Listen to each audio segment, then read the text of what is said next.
La réunion Biden-Sanchez sur le Sahara n'a pas eu lieu.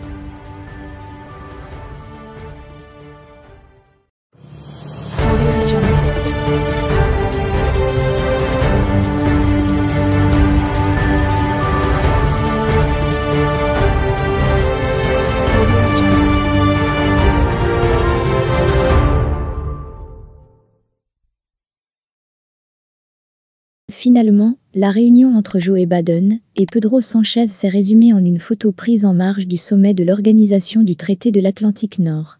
Sans doute durant les quelques pas d'environ une quarantaine de secondes qu'ils ont marché ensemble, les deux leaders n'ont pas eu l'occasion d'aborder des sujets brûlants, comme la reconnaissance de la marocanité du Sahara par l'administration Trump. Tout ce qu'ils auraient partagé en ces secondes ne devrait pas dépasser l'échange d'amabilité de circonstances.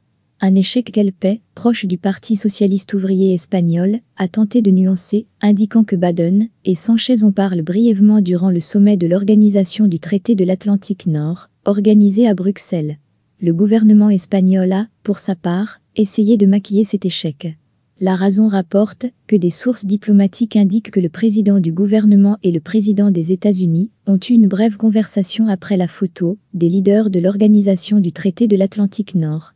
Comme indiqué précédemment, les deux voulaient se saluer, se rencontrer personnellement et établir un premier contact. C'est ainsi que leurs équipes respectives s'étaient mises d'accord. Ils avaient convenu que Sanchez et Biden se saluent devant les caméras comme preuve de l'excellente relation qui existe entre les deux pays, poursuit la même source. Peu convaincu par la version de l'exécutif, El Mundo a souligné que la Moncloa vend une marge de 30 secondes après la photo de famille de l'Organisation du Traité de l'Atlantique Nord, comme une réunion bilatérale entre Sanchez et Biden.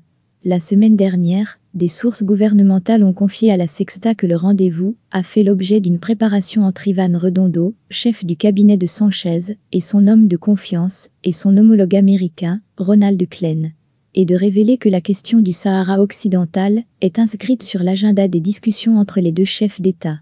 Ce lundi, alors que la Maison-Blanche a communiqué le programme de Joe Biden au sommet de l'Organisation du Traité de l'Atlantique Nord sans la réunion avec Sanchez, Vox Populi avançait que la vice-présidente, Kamala Harris, aurait facilité la rencontre qui finalement n'a pas eu lieu.